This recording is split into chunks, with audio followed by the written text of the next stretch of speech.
Mga ka-business, baka samantalahin ko itong pagkakataon na to. Kung po pwede po sana, lalambing ako sa inyo. Supportahan niyo po yung Anime Reactors TV. Solid ka business po yan. Tapos ano po kasi siya, bedridden na po, mga ka-business. So sa pamamagitan ng pagbablog, awa ng Diyos nga, na-monetize na siya. Nagkakaroon siya ng kaunting revenue. Kaya maliliit lang kasi yung views niya. Baka pwede po suportahan natin si Anime Reactors TV. Yan. Pero bedridden na po siya. Kaya mapapansin nyo yung at least na mukha niya, pinapakita niya. Cartoon character. Suportahan po natin yan, Anime Reactors TV.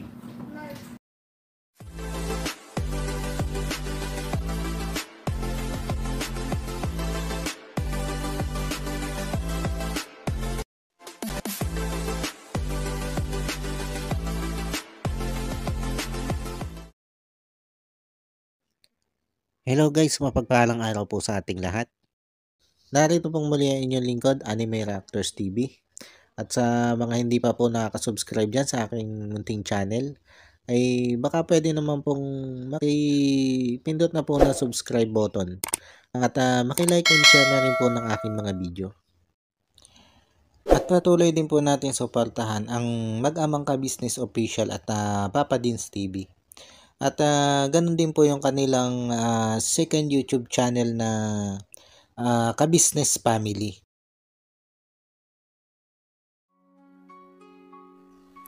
Yun, panibagong araw, panibagong reaction ulit tayo guys.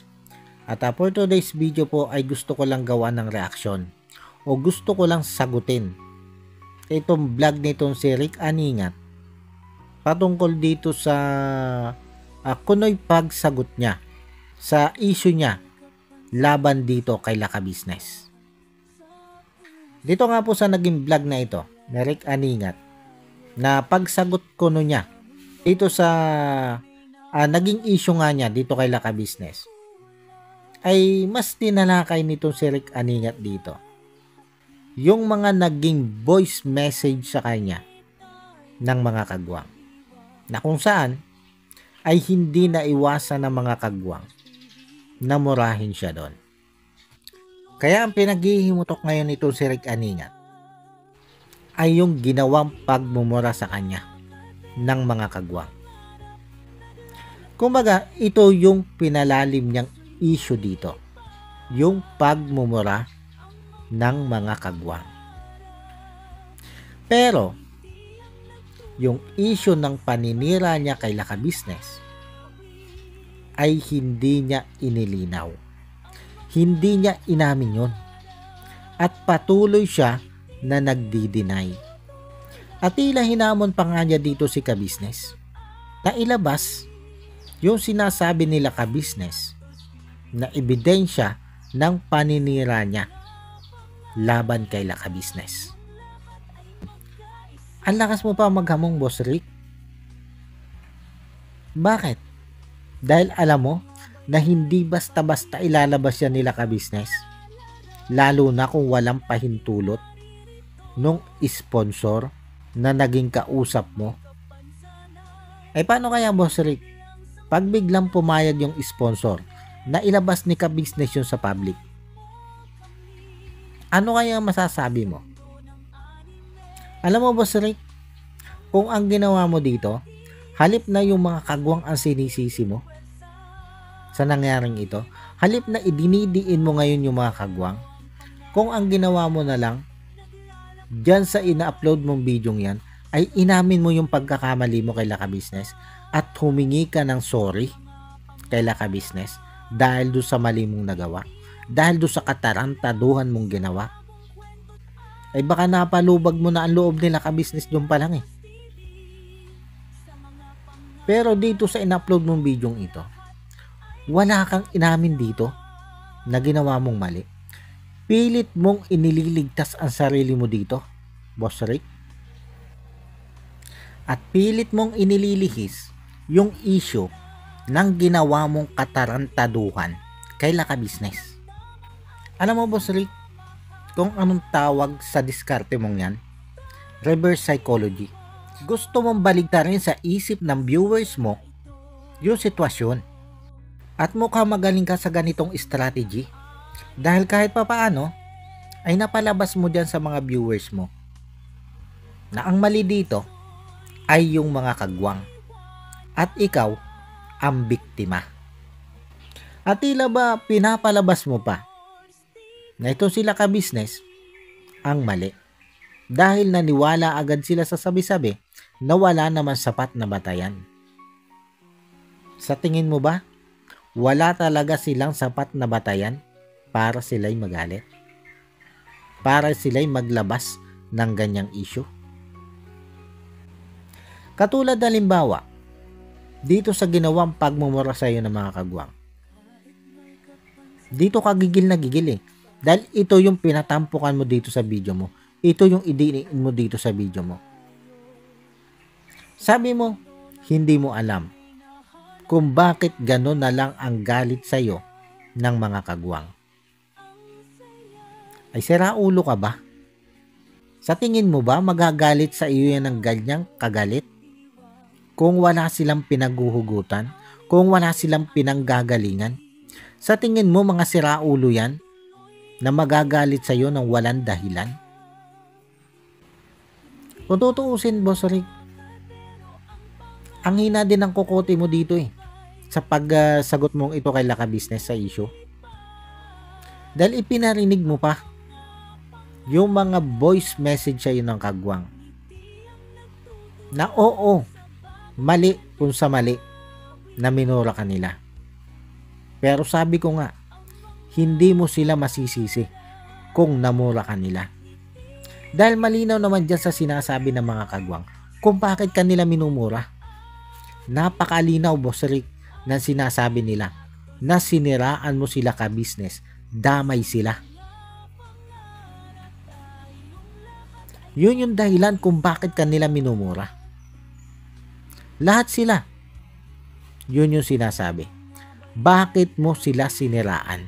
Bakit mo siniraan sila ka-business sa kabila ng napakaganda nilang pakikisama sa iyo, sa kabila ng napakaganda nilang pagturing sa iyo o pagtanggap sa iyo sa family ka-business? Sa kabila ng lahat ng magaganda nilang ginawa sa iyo, yan pa yung ginawa mo. Nagawa mo pa silang siraan.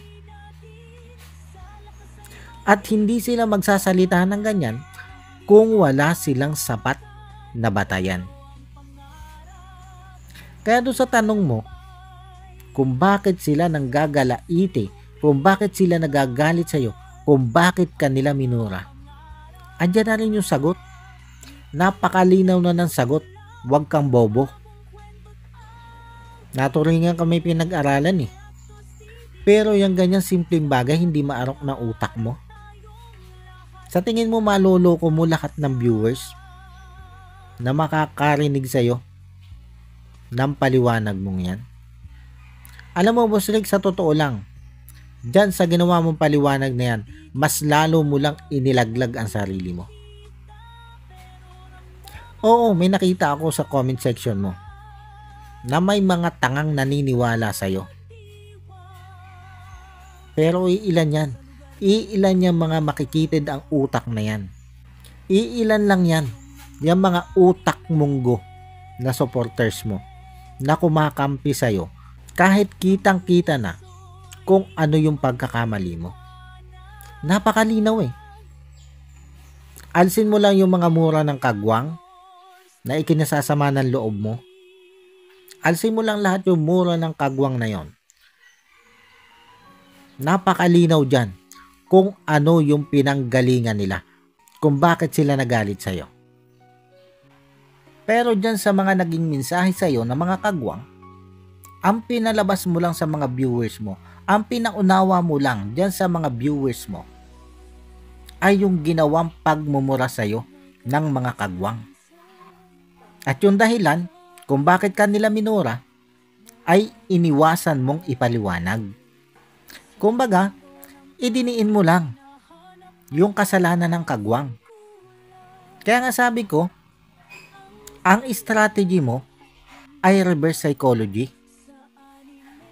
Kumbaga, ididiin mo yung kasalanan ng iba, pero yung kasalanan mo ay pipilitin mong maiwasang mapag-usapan.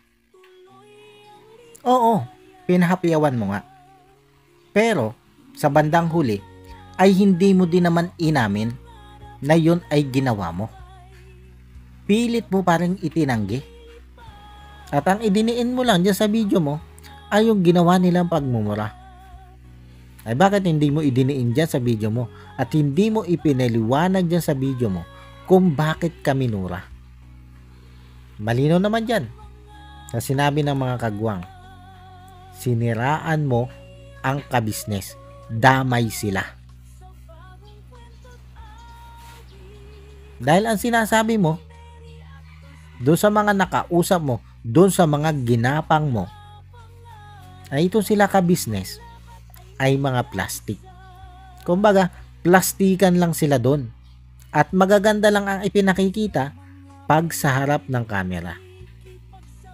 Kaya malinaw lang na bukod kay laka-business, ay pati itong mga kagwang ay sinisiraan mo. Damay sila doon sa sinabi mo na mga plastic sila pag nasa harap sila ng camera. Ay doon pa nga lang kay laka-business eh. Sa paninira mo pa nga lang kay ka-business eh. Ay sigurado nang aalma yung mga kagwang na yan. Dahil ang turingan nila dyan sa ka-business house, sa ka-business family, ay isang tunay na pamilya. Tatay nila yan si ka-business. At nanay nila si Mrs. ka-business. At normal lang yan na magalit mga yan kung ang kanilang tatay at nanay ay nilalapastangan. Ay ang ginawa mo sa kanilang yan na paninira, panlalapastangan yan, Boss Rick. Siguro naman yan, abot ng sentido de común mo. Kung meron ka nun. Kaya lang, dahil nga sa sobra mong katusuhan, ay binabaligtad mo ngayon sila. Kaya kung papakinggan yung paliwanag mo dyan sa video mo, ay tila nga ba ikaw ang naging biktima dito? Na tila ba itong sila ka-business ay mahinang umunawa at sinisiraan ka lang nung sponsor? Ay may record nga kayo eh. May record kayo ng pag-uusap ng sponsor. At yun ang pinanggalingan nila ka-business kung bakit sila naglabas ng ganyang issue laban sa'yo. At yun din ang pinagmulan ng mga kagwang kung bakit kanila minura. Sabi ko nga mali kung sa mali ang ikay minura nila. Pero hindi mo sila masisisi. Dahil siniraan mo sila eh. Bugso yun ng damdamin, tama ka sa sinabi mo. Bugso yun ng damdamin. At doon sa mga nagmamagaling na supporters mo na nagsasabing makajos ko no, pero kung magmura ay inam. My God. Sinong hindi makakapagmura kung sagad na yung galit mo? Dahil sa sagad ang kasamaan na ginawa sa'yo. Tao lang po yung mga yan. Opo, makajus yung mga yan. Pero tao pa rin lang sila na marunong magalit at minsan ay nadadala ng emosyon dahil sa sobrang galit. Hindi porke makajus ka ay hindi ka masasagad ng galit mo. Sabi ko nga, tao lang po yan. Tao lang yung mga yan. Ay doon sa mga comment nyo eh. Ang tinignan nyo lang ay yung mali ng ginawang pagmumura ng mga kagwang. Pero yung mali ng idol nyo na paninira kay laka-business, hindi nyo nakita yun. Dahil nga mga utak munggo kayo. Na yung pagiging utak munggo nyo, gagamunggo na nga lang yung utak nyo, hindi nyo pag ginamit sa tama. Ano ba naman kayo? Nakita nyo agad yung pagkakamali ng mga kagwang sa kanilang pagmumura. Pero hindi nyo naisip kung ano nga ba yung dahilan kung bakit sila nagmura. Na tila ba para sa inyo ay ang aping-api ay ito si Rick Aningat. Ay hindi naman po yan magkakaganyan, hindi naman po yan mumurahin ng mga kagwang kung wala yang ginawang katarantaduhan. Bagamat mali talaga yung magmura. Baga hindi din naman natin tinotolerate yung pagmumurang ginawa ng mga kagwang. Pero ang sabi ko nga, sa isang banda ay nauunawaan ko ang ginawa na yun ng mga kagwang. Bagamat hindi ko sinasabing tama na sila'y nagmura. Ang sinasabi ko lang ay kauna-unawa. Dahil doon sa bugso ng emosyon nila sa ginawang katarantaduhan nitong ninong nila o nitong si Rick Aningat. Tapos yung iba pang nag-comment, pati yung nakaraan ni Junjun ay inungkat pa. Na kung tutuusin naman, yung pagkakamali ni Junjun na yun, inamin niya yun. At pinagsisihan niya yung pagkakamali niyang yun. Ay buti pa nga si Junjun eh. Inamin niya yung pagkakamali niya. At pinagsisihan niya yung pagkakamali niya. Ay itong idol nyo, ni pag-amin sa pagkakamali niya, hindi niya nagawa eh. Ni paghingi ng tawad kay Laka Business dahil doon sa ginawa niyang katarantaduhan ay hindi niya ginawa. Kaya wag niyong ilubog si Junjun dahil doon sa ginawa niyang pagkakamali noon. Dahil itong si Junjun, nagwawasto ito. Nagbabago ito. At nakita naman natin kung ano yung pagbabago niya. Hindi na naman niya inulit yung pagkakamali niyang yun eh. Oo, sabihin na natin na nakakahiya yung nagawa ni Junjun na pagkakamaling yun. Pero tapos na po yun. Pinagsisihan na niya yun. At tanggap na nga ni Junjun ngayon eh. Kung ano yung naging consequence niya doon sa pagkakamali niyang yun. Ay dito kasi sa mga comment nyo parang pinapalabas nyo eh. Walang karapatang mag-react itong si Junjun laban dito kay Rick Aningat kasi may nakaraan siyang pagkakamali. May nagawa siyang nakakahiyang pagkakamali dati. Parang yan yung pinapalabas nyo eh. Ibig sabihin po ba pag may nagawa kang pagkakamali o nakakahiyang pagkakamali dati, hindi ka na pwede mag-react. Wala ka ng karapatang mag-react kung sa tingin mo'y nababastos ka na. Porque ba may ganong issue itong si Junjun? Yung patungkol dun sa naging iskandal niya ay kabastos-bastos na siya. Asan po ang mga utak nyo para patuloy yung ibaon itong si Junjun sa kanyang nakaraan? Buti sana kung itong si Junjun ay hindi niya pinagsisihan ang lakat ng ginawa niya. Buti sana kung patuloy pa rin siya sa ginagawa niya. Tapos nung mag-react siya sa ginawa sa kanya ni Rick Aningat na biglang pagyakap, parang natawa pa kayo at ginudge nyo pa doon si Junjun. Ay malay ba ni Junjun na kaya siya niyakap nito si Rick Aningat ay may malaking problema itong si Rick Aningat sa kanyang asawa? Ay kay Rick Aningat na rin naman mismo nang galing eh. Na pagdating niya doon, niyakap agad niya ito si Junjun. At saka pa lang niya sinabi kung bakit niya niyakap, kung ano yung dahilan niya. Kasi siyempre ang una magiging reaksyon ni Junjun, bakit ako niyakap nito? Babae si Junjun eh.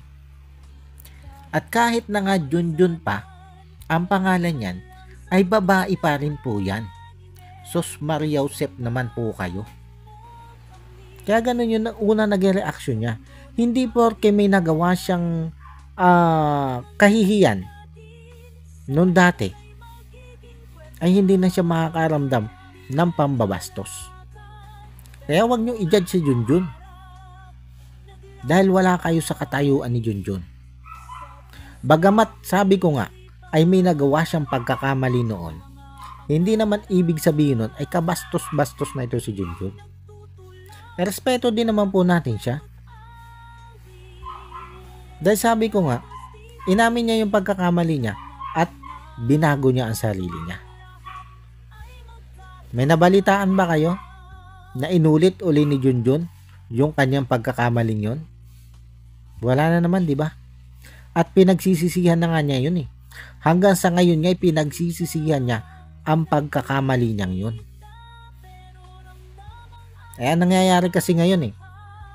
Ganon-ganon nyo na lang kung ma-judge itong mga kagwang, pati ito si Junjun, doon sa ginawa nilang pagmumura.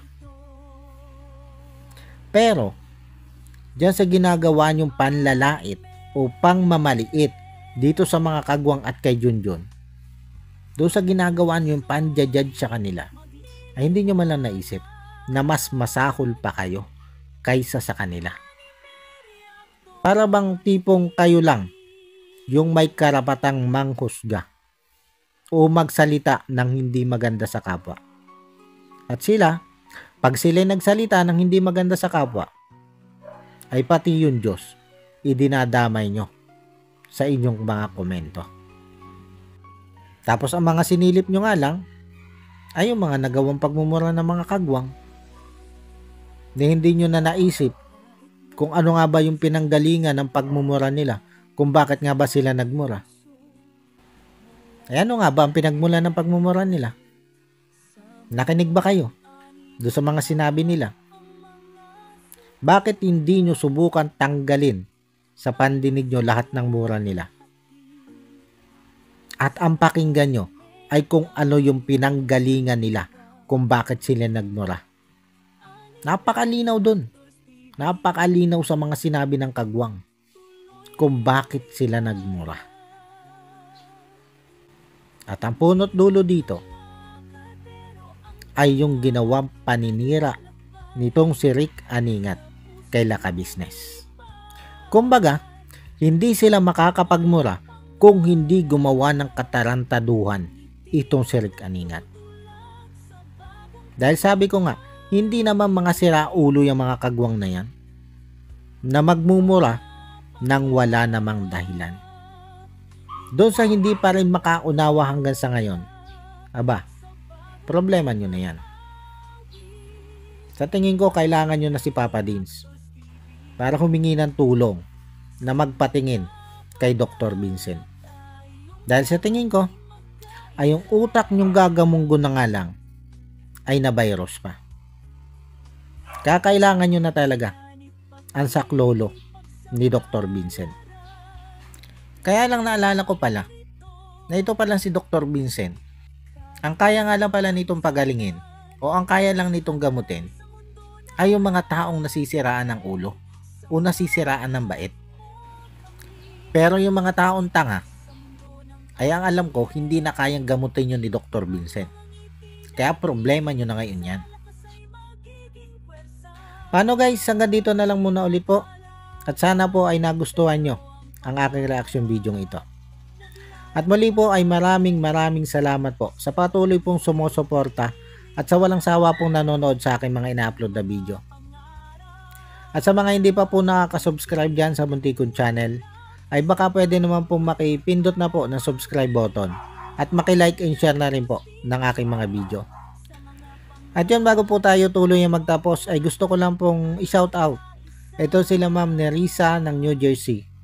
Shoutout po sa inyo ma'am at maraming salamat po sa patuloy nyo pong pagsuporta at sa walang sawa nyo pong panonood sa aking mga ina-upload na video.